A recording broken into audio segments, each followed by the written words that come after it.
Hi friends, in our time together today, I'm introducing the slip jig, the rocky road to Dublin for us to play on our low and high D whistles.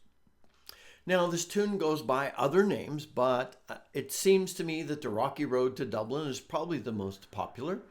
What we'll do in our time together is I'll walk us through the tune very slowly, one measure at a time, so that I'll stand so that you can watch my hands. Even if you read music and tabs, this is a very beneficial way to learn the tune. After that, I'll play through the entire tune without any pausing so that you can get a sense of the flow of the tune at just a steady pace. Then we'll talk about challenges I think you might experience, and I'll share some ornamentation and expression ideas, and then a bit of the history of the tune. And for our time together today, I'm using my Howard Low D with the balanced head.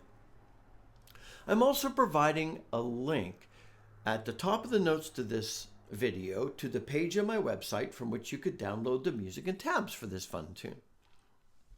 A couple of interesting side notes on the tune and the transcription I'm using. It's funny, the tune is classified like in a number of places, the session included as a slip jig. And a lot of that is because it's in 9/8 time and it's got that dominant long short, some triplet rhythm, very dancey tune. But also some people I've seen describe it as a ballad because it tells a story. And it has a chorus. And so it doesn't matter what you call it. How you categorize it, it's the same tune. Although interestingly, I've seen some folks singing the tune more in a ballad feel, a little slower, but still with a slip jig rhythm. So call it what you want. Now, as far as the transcription I'm using goes, a number of the transcriptions I found do not include the chorus. And I think it's really important to get the tune based on, what the tune's supposed to be. And when I get into the history of the tune, the lyrics to this tune have been with the tune since the tune was a tune. Unless, the tune may have existed before that, but from our records, as far as I could find, please help me out if you know differently. As far as I could find, the lyrics were written and then given to the musician to come up with the tune. And so I think it's important for the transcription to mirror that sung version. And then I tried to drive it back to the core of the tune, find a transcription, and then listen to tons of people singing it and playing it, and then provide you with a transcription that has as many transcribed ornaments pulled out. I know that's impossible.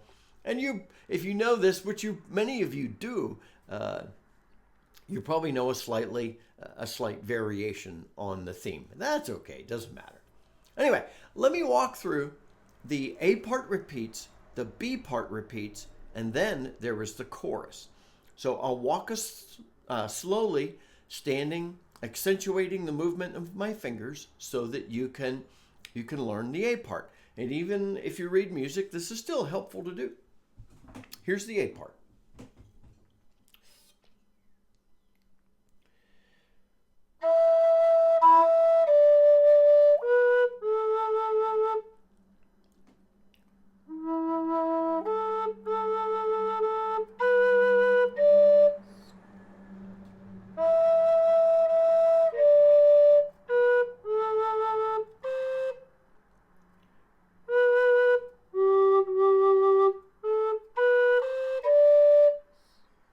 All right, that is the A part. Now I'll play through the B part once, a measure at a time with a pause between measures.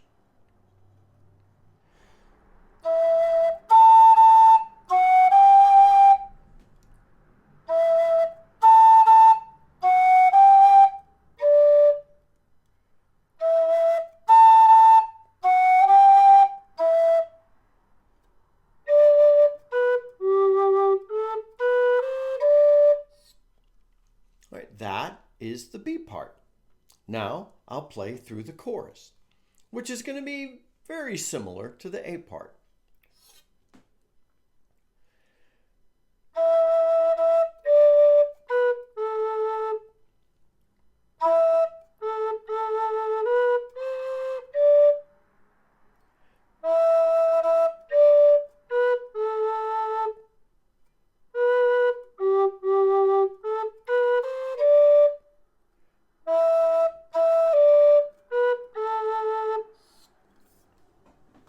Alrighty, that is the A part, B part, and the chorus. I'll now play through the entire tune in the Play Along with Scott section, just playing at a steady pace, in rhythm, and using all the repeats with no pauses.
All right, that's the whole tune with repeats. Now,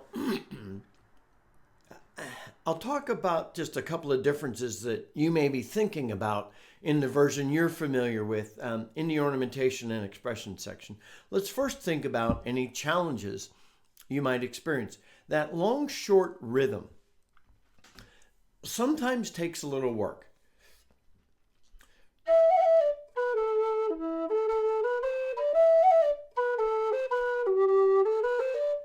It's I think if you get the feel of the cadence of the flow, the long short rhythm makes more sense.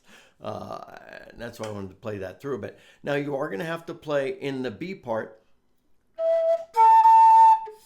So you need to be accustomed to playing at least the second octave A fairly well, because you're playing at pace. There are a couple of challenges I think you might experience. That one challenge from a note standpoint, in the chorus, when you listen to people singing it, there is that strong, depending upon the way they're doing the chorus, there's a strong hop or hunt, depending upon how they're doing the lyrics. And that is at the chorus. And then that next E. So if you punch it too hard, you need to hit that hard, because that's how it's sung. But you're going to have to ornament strong into it, so you don't get that squeak like I did there. So tap on an entry, strong slide, roll into it. A lot of good options there, but use a strong ornament there. Otherwise, not tons of challenges. This is not a go off to the races tune, meaning you aren't going to have to play it so incredibly fast that you're going to get real stumbly. And I love the cadence of a slip jig. It feels like your fingers automatically know what to do, at least that way for me. Let's think through some ornamentation and expression ideas. So in ornamentation and expression, I think this is kind of the core of one of the differences of how people learn a tune and the transcriptions of the tune. Because a lot of the versions that are written for us to play on our whistles or fiddles, some other instruments, include some of the sung flourishes and And so while the tune is driven long short, there are more triplets in a lot of the versions I've seen, to add a little bit of flourish to it. And so that's what you may experience. So feel free to go to adding some of the more triplets like you'll see in some of the versions. Like in the first bit, its tune starts off with a strong down beat. And the way a lot of people do that, instead of starting off with a long short, they start off with a triplet. Oh, sorry.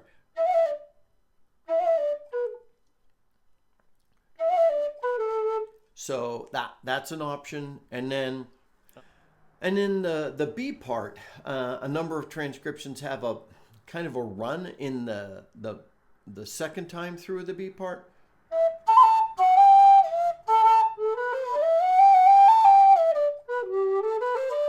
And that's fine. That is literally just somebody adding some flourishes in. And that's great. So this is a great tune for adding in some good, strong, bouncy dance ornaments. Great. We've talked cuts and taps recently. Great tune for that. On the transitions, great tune for adding in some extra notes, like adding more triplets. I think that's a lot of fun. A good tune for a roll in places. Don't overdo a single ornament. Use some good combos. In a couple of days, I'm going to share a practice session where I'll really dive into the ornamentation thoughts more. But one thing that I do want to mention again in the chorus, as people sing it through, you're going to get... So that second E, or that E starting the second measure of the chorus, you've got to find a way to punch, and so strong ornament moving into that, whichever you want to use. You could strong tongue into that, but I think a strong another ornament would be a lot better. So whatever it is to make that stand out there. Let's dive in a bit to kind of an overview of the history of the tune. It was in the 19th century, D.K. Gavin, also known as the Galway poet, wrote the lyrics for this tune, which is why a lot of people call it a ballad. There are verses and the chorus. And he wrote it and gave it to Harry Clifton.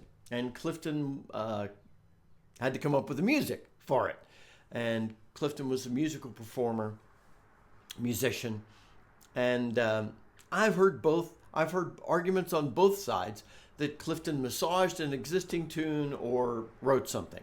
It's probably both, depending upon how much he massaged an existing tune. The story so we're early, mid-19th century. So the story is of a young man who lived in Tuam, Tuam, which is a small town village slightly northeast of Galway. And he's going to go and earn a living. And, remember the time period, 19th century, things are tough in Ireland. So he's going to go to Liverpool to earn a living. And he's got to follow this road all the way to Dublin, where he gets on a boat and goes across to Liverpool. And the tune's about his escapades and adventures and such along the way, and what happens when he gets to Liverpool. And it's quite the tale.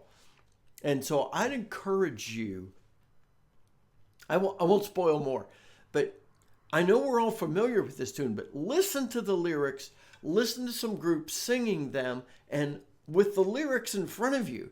And there are a couple of minimally different versions of the lyrics, but pay attention to them, because that's the story behind this tune.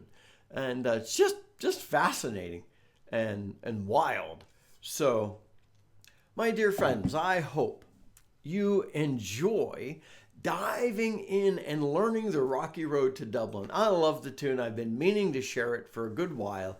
And so if this is helpful, please like the video, because that helps promote our channel to other folks on YouTube so more people could join our amazing community of folks learning to play the low whistle and the high as well. And if you have a favorite version that somebody did of this tune, let me know in the comments, and that'll be great to hear. Until next time, this is Scott Shade. Happy whistling, my friends.